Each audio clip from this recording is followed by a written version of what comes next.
खबर होशियारपुर से है। पंजाब में कांग्रेस की सरकार बने हुए पूरे 4 साल बीत चुके हैं। पिछली बार स्थानीय विधायक सुंदर श्याम अरोड़ा ये कहकर लोगों से पल्ला झाड़ने का प्रयास करते रहे कि उनकी पार्टी अभी सत्ता में नहीं है, इसलिए वो होशियारपुर का ना तो किसी तरह का विकास कर सकते हैं, ना ही लोगों की भलाई के लिए वो कोई काम करने में सक्षम है। लेकिन अब लोगों का कहना है कि वो पिछले 4 साल से उद्योग मंत्री हैं, अब भी उन्होंने होशियारपुर के लिए पिछले 4 सालों में कुछ भी नहीं किया है।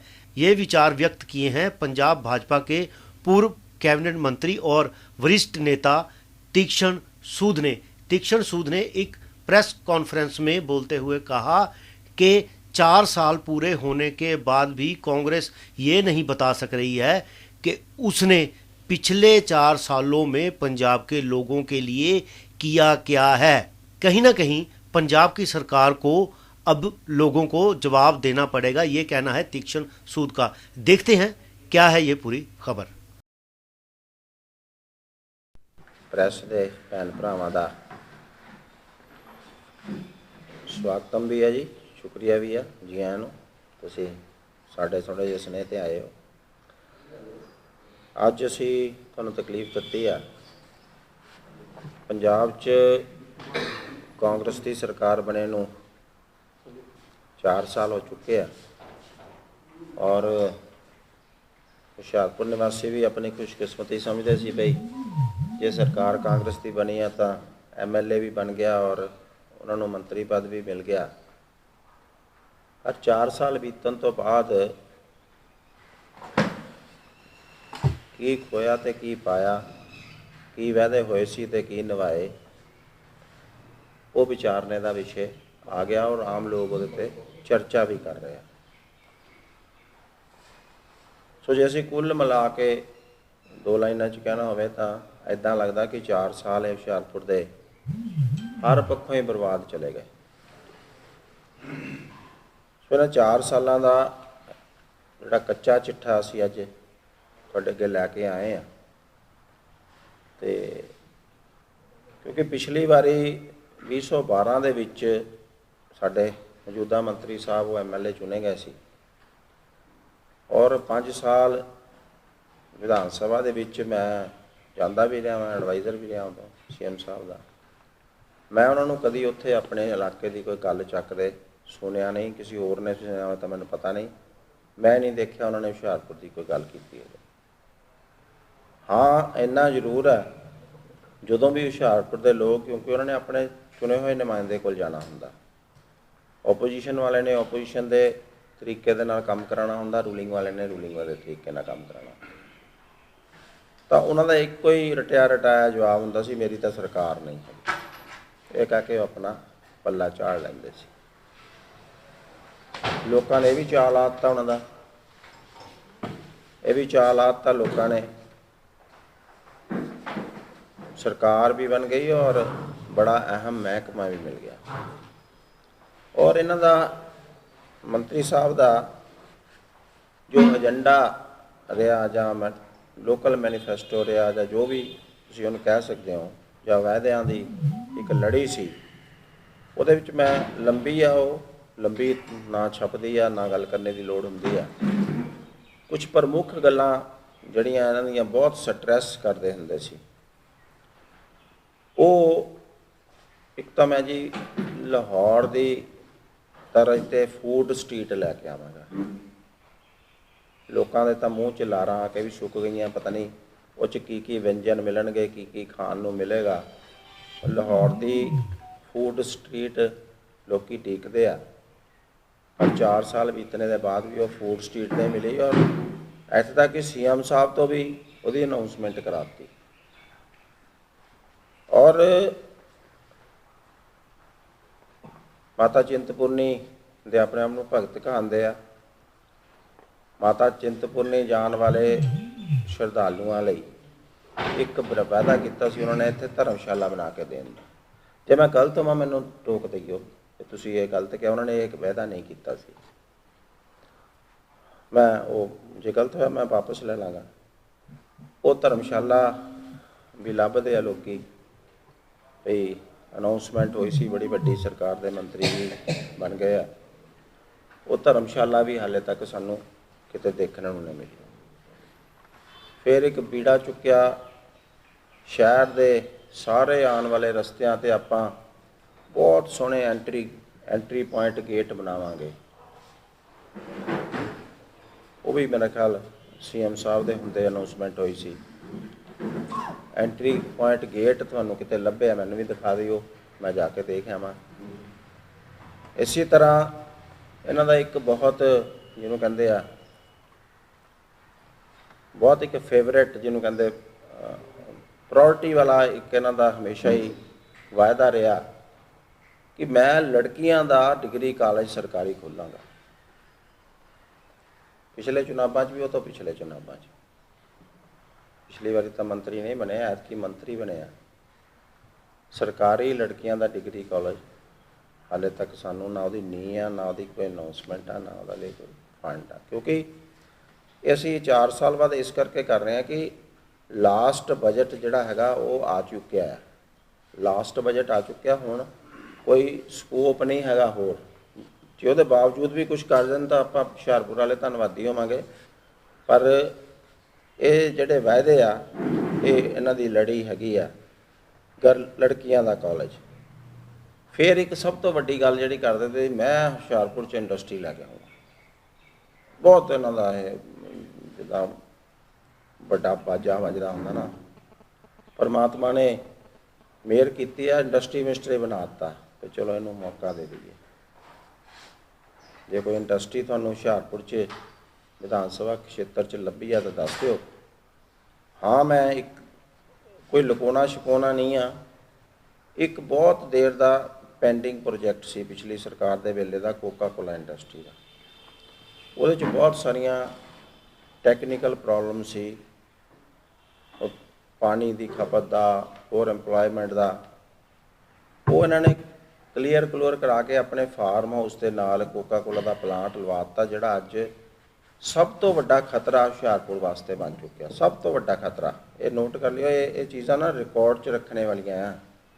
ਔਰ ਤੁਸੀਂ ਆਉਣੇ ਵਾਲੇ ਦਿਨਾਂ 'ਚ ਯਾਦ ਰੱਖੋਗੇ ਕਿ ਸੂਦ ਨੇ ਕਿਹਾ ਸੀ ਵੀ ਇੱਕ ਹੁਸ਼ਿਆਰਪੁਰ ਵਾਸਤੇ ਬਹੁਤ ਵੱਡਾ ਖਤਰਾ।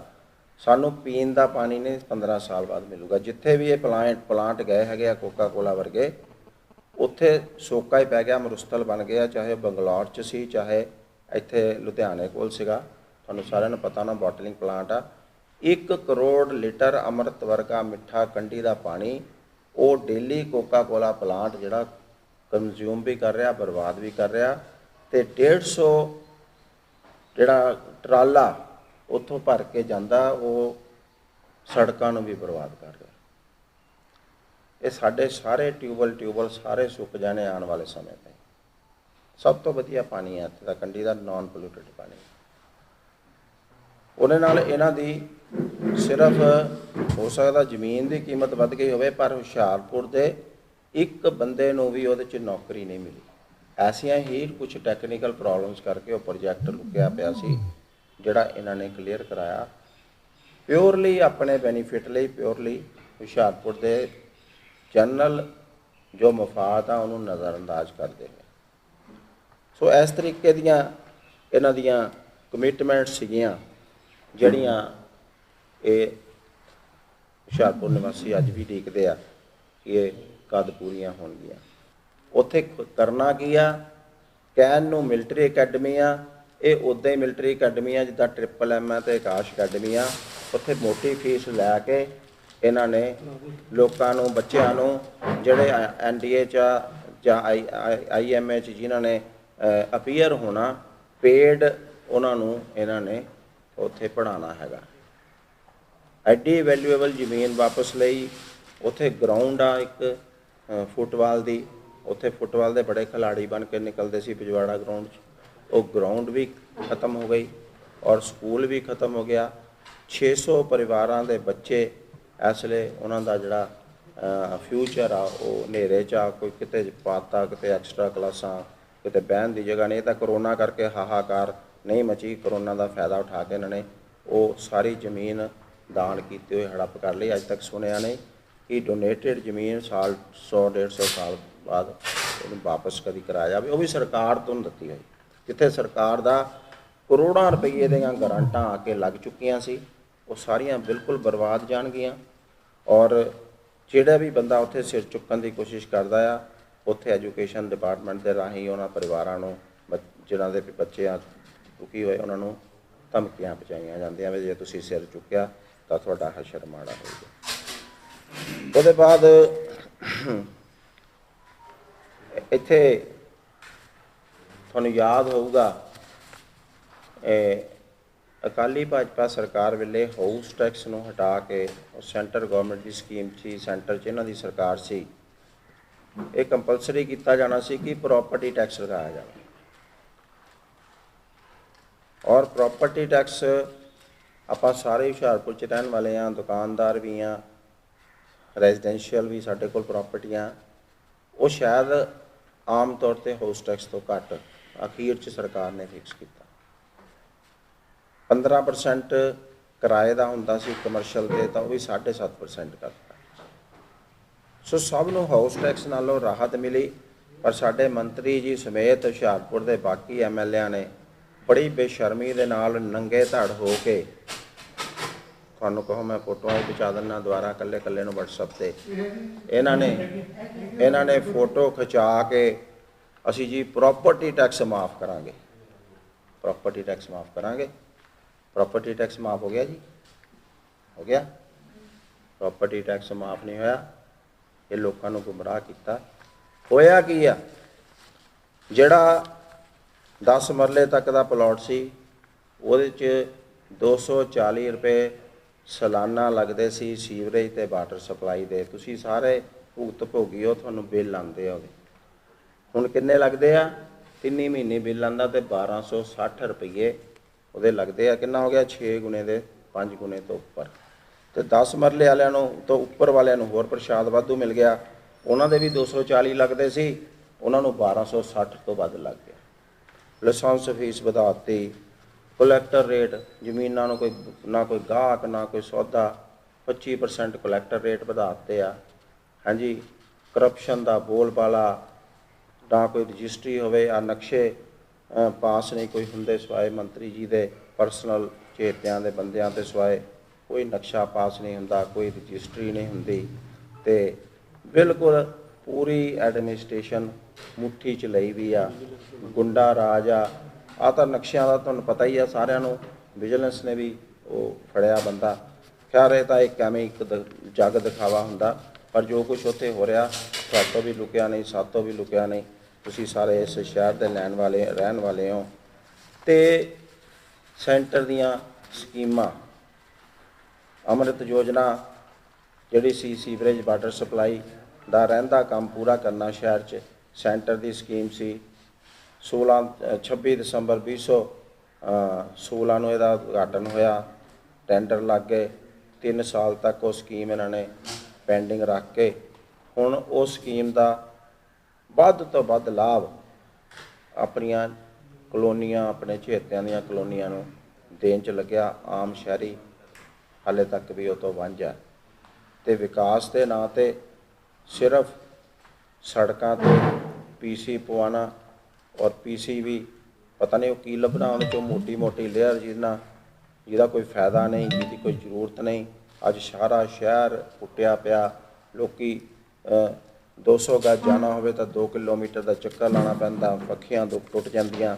ਹਾਂਜੀ, ਅਨਪਲੈਨਡ ਸਿਸਟਮ ਨਾਲ ਆਪਣੇ ਚਹੇਤਿਆਂ ਨੂੰ ਕੰਮਕਾਰ ਦੇਣ ਲਈ, ਠੇਕੇਦਾਰੀਆਂ ਦੇਣ ਲਈ, ਕਮੇਟੀ 'ਚ ਜੋ ਠੇਕੇ ਚੜ੍ਹੇ ਆ ਉਹਦੀਆਂ ਵੀ ਆਪਣੀਆਂ ਕਹਾਣੀਆਂ ਤੁਹਾਤੋਂ ਕੋਈ ਸ਼ਹਿਰ ਵਾਸੀਆਂ ਤੋਂ ਲੁਕੀਆਂ ਨਹੀਂ ਆ। ਤੁਸੀਂ ਸਾਰੇ ਪ੍ਰੈਸ ਵਾਲੇ ਆ, ਕਿੱਦਾਂ ਠੇਕਿਆਂ 'ਚ ਹਿੱਸੇ ਪੈ ਰਹੇ ਆ ਮਿਊਨਿਸਪੈਲਿਟੀ ਦੇ ਕੰਟਰੈਕਟਾਂ ਦੇ ਵਿੱਚ। ਅਤੇ ਇਹ ਸਾਰਾ ਹੀ ਜੰਗਲ ਰਾਜ ਚੱਲ ਰਿਹਾ। 100 ਤੋਂ ਵੱਧ ਚੋਰੀਆਂ ਹੋ ਗਈਆਂ, ਕੋਈ ਉਹਦਾ ਜਵਾਬ ਨਹੀਂ ਆ।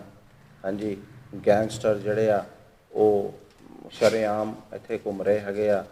ਸੋ ਅੱਜ ਨਾ ਕੋਈ ਡਿਵੈਲਪਮੈਂਟ ਆ, ਨਾ ਕੋਈ ਭਲਾਈ ਦੀ ਸਕੀਮ ਚੱਲ ਰਹੀ ਆ।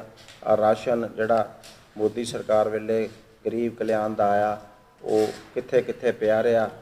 ਔਰ ਜੇ ਤੁਹਾਨੂੰ ਸਾਰਿਆਂ ਨੂੰ ਪਤਾ ਹੋਵੇ ਤਾਂ ਇੱਕ ਪਾਸਪੋਰਟ ਦਫ਼ਤਰ ਦੀ ਕੋਈ ਬਿਲਡਿੰਗ ਆ, ਉਹਦੇ ਥੱਲੇ ਵੀ ਗੋਡਾਊਨ 'ਚ ਪਿਆ ਰਿਹਾ। ਉਹ ਹੁਣ ਕਿਹਦੀ ਆ ਮੈਨੂੰ ਤਾਂ ਪਤਾ ਨਹੀਂ ਆ, ਤੁਹਾਨੂੰ ਸ਼ਾਇਦ ਪਤਾ ਹੋਵੇ ਕਿਹਦੀ ਬਿਲਡਿੰਗ ਆ ਪਾਸਪੋਰਟ ਦਫ਼ਤਰ ਦੀ, ਉੱਥੇ ਵੀ ਪਿਆ ਰਿਹਾ। ਹਾਂਜੀ, ਇਹ ਕਾਰਡ ਬਣਾਉਣ 'ਚ ਆ ਛੋਟੇ ਛੋਟੇ, ਮਤਲਬ ਮੈਂ ਹੈਰਾਨ ਆ ਵੀ ਕਰਪਸ਼ਨ ਦੀ ਵੀ ਕੋਈ ਹੱਦ ਹੁੰਦੀ ਆ। ਹਾਂਜੀ, ਆ ਕਾਰਡ ਸਮਾਰਟ ਕਾਰਡਾਂ 'ਚ ਵੀ ਕਰਪਸ਼ਨ। ਇਹ ਮੇਰਾ ਕੋੜਾ ਮਾਂ ਭਤੀਜਾ ਭਾਂਜਾ ਉਹਨਾਂ ਦੇ ਘਰਾਂ 'ਚੋਂ ਲੈ ਲਓ, ਆ ਸਾਡਾ ਫਲਾਨਾ ਵਰਕਰ ਆ ਉਹਦੇ ਘਰਾਂ 'ਚੋਂ ਲੈ ਲਓ।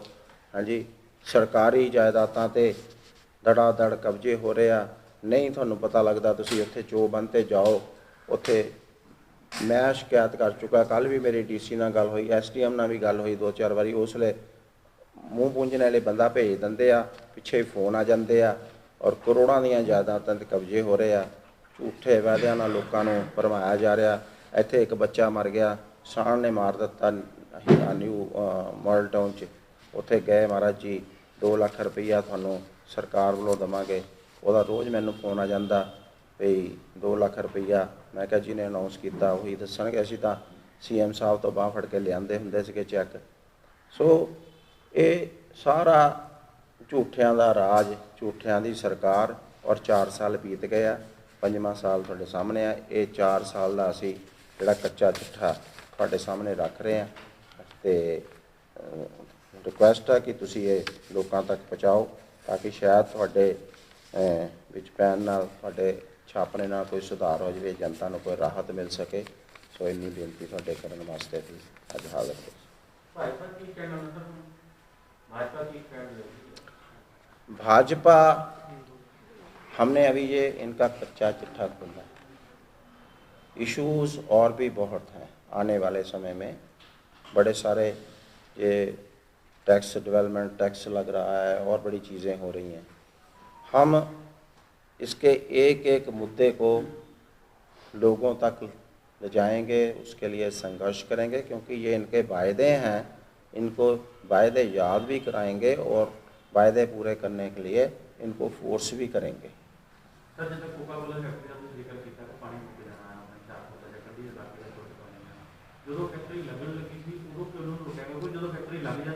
उदों बिल्कुल तुसी बिल्कुल सही सवाल किया। उदों ही बहुत सारिया संस्थावां ने इहदे ते अगेंस्ट सफल गुरु परंपरा वालियां ने भी, मिस्टर राणा, स्वदेशी जागरण मंच वालियां ने भी, श्री कृष्ण शर्मा जी, उन्होंने सारियां ने ਇਹਦਾ ਵਿਰੋਧ ਕੀਤਾ। पर क्योंकि सरकार ਦਾ ਪ੍ਰਭਾਵ ਬਹੁਤ ਹੁੰਦਾ ਔਰ ਮੰਤਰੀ ਜੀ ਸਿੱਧੇ ਤੌਰ ਤੇ ਇਸ ਇਹਦੇ ਨਾਲ ਐਜ਼ ਅ ਬੈਨੀਫੀਸ਼ਰੀ ਜੁੜੇ ਹੋਏ ਆ ਇਸ ਪ੍ਰੋਜੈਕਟ ਦੇ ਨਾਲ, ਇਸ ਕਰਕੇ ਕਿਸੇ ਦੀ ਕੋਈ ਸੁਣਵਾਈ ਨਹੀਂ ਹੋਈ। ਅਸੀਂ ਐਜ਼ ਅ ਆਪੋਜੀਸ਼ਨ ਇਹ ਇਸ਼ੂ ਨੂੰ ਹਮੇਸ਼ਾ ਚੱਕਦੇ ਰਹਾਂਗੇ। ਬਿਲਕੁਲ ਇਹਨਾਂ ਨੇ ਸਿਰਫ ਆਪਣੇ ਫਾਰਮ ਹਾਊਸ ਦੀ ਕੀਮਤ ਵਧਾਉਣ ਲਈ ਇਸ ਪ੍ਰੋਜੈਕਟ ਨੂੰ ਵਿੰਗੇ ਸਿੱਧੇ ਕਰਕੇ ਪਾਸ ਕਰਵਾ ਕੇ ਲਿਆ ਕੇ ਇਸ ਲੋਕੀ ਅਪਲਾਈ ਕਰਦੇ ਰਹਿੰਦੇ ਆ। ਇੰਪਾਵਰਡ ਕਮੇਟੀ ਕੋਲ ਜਾਂਦਾ, ਉਹ ਪੁੱਛਦੇ ਤੁਸੀਂ ਕਿੰਨੇ EMPLOYE ਰੱਖੋਗੇ, ਕਿੰਨੇ ਉਹ ਕਰੋਗੇ, ਵਾਹ ਕਰੋਗੇ। ਇਹ ਪੈਂਡਿੰਗ ਠੰਡੇ ਬਸਤੇ ਵਾਲਾ ਪ੍ਰੋਜੈਕਟ ਸੀ। ਹਾਂ, EMPLOYE ਕੋਈ ਨਹੀਂ ਰੱਖਿਆ ਇੱਥੋਂ ਇਹਨਾਂ ਨੇ ਹੁਸ਼ਿਆਰਪੁਰ 'ਚੋਂ। ਆਸ ਪੜੋਸ ਦੇ ਪਿੰਡਾਂ ਨੇ ਵੀ ਐਜੀਟੇਟ ਕੀਤਾ। ਮਨਜ਼ੂਰੀ ਦੇਖੋ, ਇਹ ਪੈਂਡਿੰਗ ਕੇਸ ਸੀ, ਮਨਜ਼ੂਰੀ ਇਹੀ ਦਵਾ ਕੇ ਲਿਆਏ। ਸਾਡੀ ਗਰਦਾਸ ਵੇਲੇ ਇਹਨਾਂ ਨੇ ਅਪਲਾਈ ਕੀਤਾ ਹੋਇਆ ਸੀ। ਉਹਨਾਂ ਨੇ ਕੁਝ ਕੁਐਰੀਜ਼ ਪਾਈਆਂ ਹੋਈਆਂ ਸੀ ਇਹਨਾਂ ਕੋਲ ਵੀ ਆਹ ਤੁਸੀਂ ਕੀ ਕਿੱਦਾਂ ਕਰੋਗੇ, ਇਹ ਕਿੱਦਾਂ ਟੈਕਨੀਕਲਸ ਕੁਝ ਚੀਜ਼ਾਂ ਕਰਕੇ ਅਟਕਿਆ ਹੋਇਆ ਸੀਗਾ, ਜਿਹੜੀਆਂ ਉਹ ਕਲੀਅਰ ਨਹੀਂ ਕਰ ਰਹੇ ਸੀ। ਨਹੀਂ, ਓਬਜੈਕਸ਼ਨ ਨਹੀਂ ਕਿਸੇ, ਉਹਨਾਂ ਦੀ ਪੈਰਾਮੀਟਰਸ ਹੁੰਦੇ ਆ। ਜੇ unless you interfere out of ਦਾ ਵੇ, ਇਹ ਚੀਜ਼ਾਂ ਨਾਰਮਲ ਰੂਟੀਨ ਚੱਲਦੀਆਂ ਸ਼ਾਇਦ ਕਦੀ ਨਹੀਂ ਲੱਗਦਾ।